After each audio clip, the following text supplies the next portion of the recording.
I wish to ask each one of you, listening to me today, a question which must be close to the hearts of us all concerning truth. If a man known to you as a murderer rode into your home and asked the whereabouts of your mother, would you tell him where she was? Would you tell him the truth? Would you? I venture not. I hope not. In the most mystical of the Gospels, in the Gospel of St. John, we read, "Ye shall know the truth, and the truth shall make you free." Therein lies a challenge to us all. The truth shall make you free. If you told the truth concerning your mother, would you set her free? Again, in John we read, "Sanctify them by the truth." If you gave your mother up to a murderer, would you sanctify her? What then is the truth of which the Bible so constantly speaks? The truth of the Bible is always coupled with love.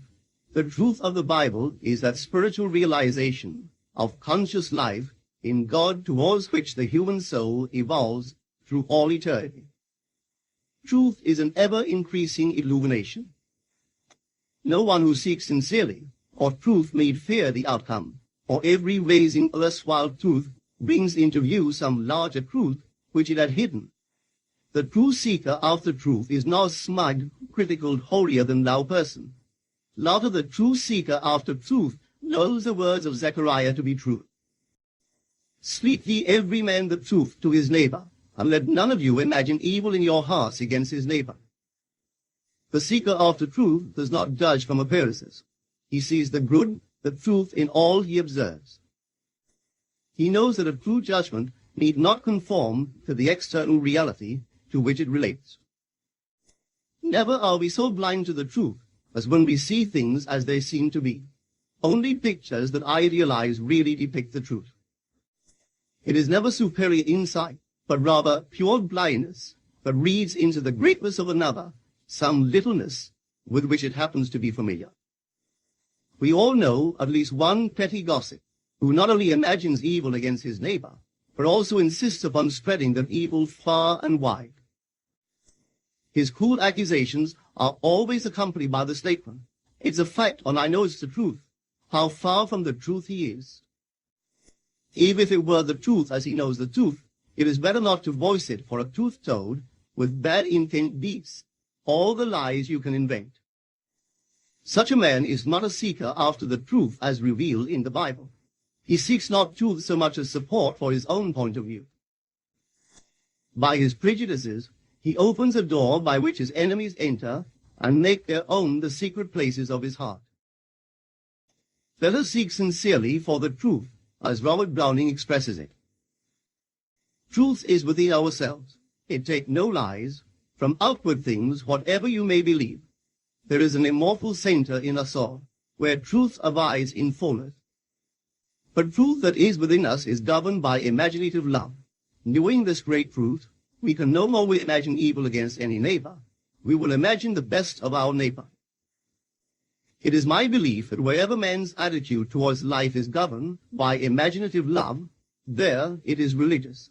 There he worships, there he perceives the truth. I am going to speak on this subject next Sunday morning, when my title will be Imaginative Love. At that time, I am to have the pleasure and the privilege of taking Dr. Frederick Bailes' service at the Fox Wilshire Theatre on Wilshire Boulevard, near La Cienega. The service will be held as Dr. Bailes always conducts it at 10:30 Sunday morning.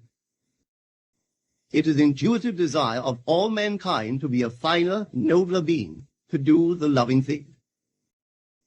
For we can do the loving thing only when all we imagine is full of love for our neighbor. Then we know the truth that sets all mankind free. I believe this is a message that will aid us all in the art of living a better and finer life. Infinite love in unthinkable origin was called God, the Father. Infinite love in creative expression was called God, the Son. Infinite love in universal interpenetration, in infinite immanence, and in eternal procession was called God, the Holy Ghost. We must learn to know ourselves as infinite love, as good Lord of the evil. This is not something that we have to become. It is rather for us to recognize something that we are already. The original birthplace of imagination is in love. Love is its lifeblood. Insofar as imagination retains its own lifeblood, its visions are images of truth. Then it mirrors the living identity of the thing it beholds. But if imagination should deny the very power that has brought it to birth, then the direst sort of horror will begin. Instead of then bringing back living images of the truth, imagination will fly to love's opposite, fear, and its visions will then be perverted and contorting reflections cast upon a screen of frightful fantasy. Instead of being the supremely creative power, it will become the active agent of destruction. Whenever man's attitude to life is truly imaginative, where man and God are merged in creative unity. Remember that love is always creative, positive in every sphere, from the highest to the very lowest. There never has existed thought, word, or deed that was not caused by love, or by its opposite, fear, of some kind, even if were only a desire of a not very worthy aim. Love and fear are the mainspring of our mental machinery. Everything is a thought before it becomes a thing.